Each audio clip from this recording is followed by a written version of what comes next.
como personagem. E isso poderia ser um gênero literário? A minha pergunta vai se estender no seguinte sentido: os gêneros existem exatamente? Ou existe ou o que é boa literatura, o que vem a ser isso? Eu acho que existe literatura boa e literatura ruim, só. Mas, querendo ou não, para colocar na prateleira, e eu tô falando como editor, né? Olha, nossa, bonito isso, hein? Ah, tá falando como editor. Se meu pai ouvisse isso, dá um tapa na cabeça quando pagou semana passada a conta de água. Quando diz respeito à prateleira, infelizmente é o que acontece, né? Ele é colocado inclusive como subgênero.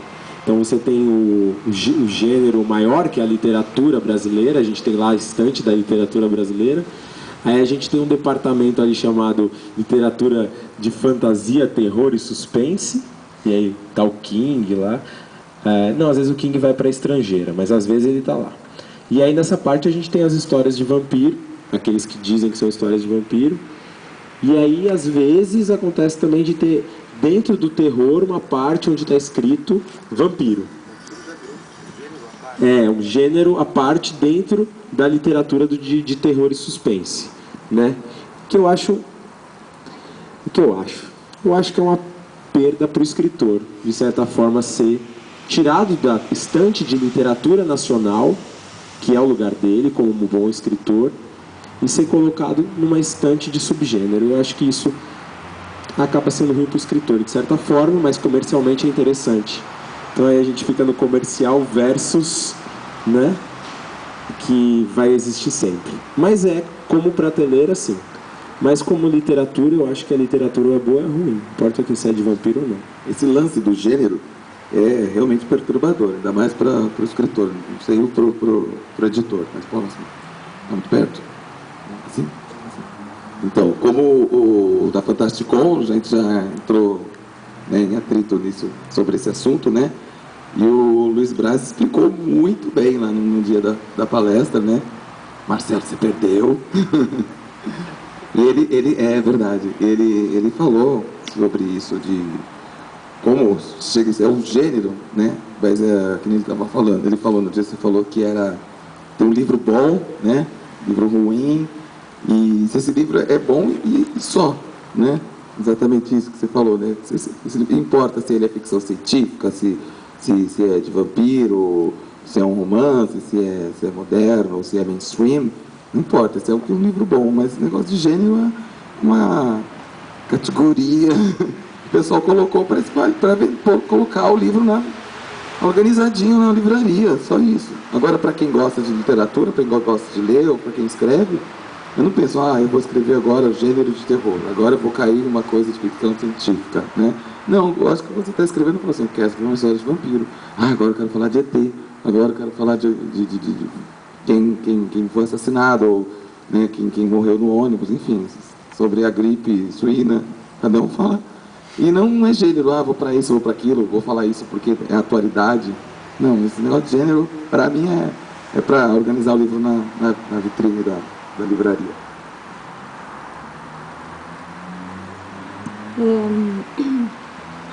Eu trabalho com literatura para crianças, né? Também. Então, assim, a gente tem sempre que pensar que a gente se organiza para o público, né? A gente tem a liberdade de escrever sobre o que a gente quiser, aquilo que estiver motivando na hora, mas o público precisa de um formato. Então, os livros são organizados assim. Eu posso fazer literatura e comentar sobre morte, vida, nascimento e outras coisas, mas quando eu vou falar com o meu público criança, eu tenho um formato que é mais adequado, porque o público está em formação, então ele vai se utilizar de determinados recursos que estão em construção. Então, eu não posso dizer tudo ou posso dizer, ou vai me dar muito trabalho falar tudo que eu penso para uma criança. Os adolescentes já têm uma outra escolha, um outro tipo de escolha. Os temas são temas diferenciados e eles são muito influenciados pela mídia. Então, assim, aquilo que atrai na mídia nem sempre pode atrair na literatura, mas a gente tem os exemplos que fazem muito sucesso. Então, eu me sinto livre na hora que eu estou escrevendo, eu me sinto livre para escrever uma história. Eu acho que aqui todos nós gostamos de contar histórias e de ouvir histórias, é claro, por isso que a gente sempre está buscando isso. Mas eu acredito que seja necessário, sim. E o público adulto, ele também tem o direito de saber que aquele livro é um romance, que que fala sobre assuntos diversos e também fala sobre terror, sobre fantasia, sobre, enfim. Ele vai escolher a construção e o formato. Então eu acho que ajuda, apesar de ele nascer livre, depois ele entra numa planilha, vamos dizer assim. Deixa eu dar um palpite também. O gênero existe sim porque os editores falaram aqui, eles precisam oferecer ao público, olha, está aqui o filme de ação que você quer, está aqui o filme de monstro, está aqui o filme de ficção científica e assim por diante, né? Eu, quando organizei essa antologia de vampiros, embora sempre a direção especial para o vampiro, me interessava explorar o mito e chamei escritores. Escritores assim talentosos, de pulso. E aí eu ofereci o livro a uma editora. E lá eles encararam o livro, de certa maneira, e tentaram adaptá-lo para um gênero. Então, o erotismo foi explorado nesse livro. Algumas autoras ousadas tinham contos muito sensuais.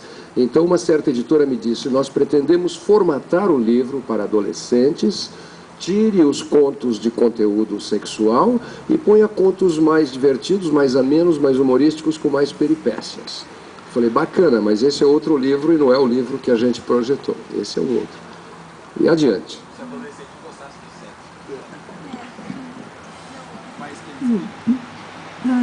A minha formação é de publicitária, né? Eu trabalhei muito tempo em publicidade. E eu acho assim, é como se fosse um ponto de venda a livraria, né? Tem que estar organizado, tem que ser fácil para o cliente ir lá e achar as coisas que ele está procurando, né? Tem que ser ligeiramente confuso para fazer ele andar um pouco, daí de repente ele se interessa por outras histórias, né? Então tem toda uma série de estratégias que são colocadas em práticas num ponto de venda para fazer com que, primeiro, quem está procurando alguma coisa ache rápido, né? E nesse momento que está achando, ele dê uma perambulada também para achar outras coisas, quem sabe ele consome mais, né? E eu acho que nesse sentido, acho que não tem importância nenhuma se está junto com Saramago, ou se está junto com Stephen King, ou se está junto com quadrinhos, né? O que a gente quer é chegar para o público. Nós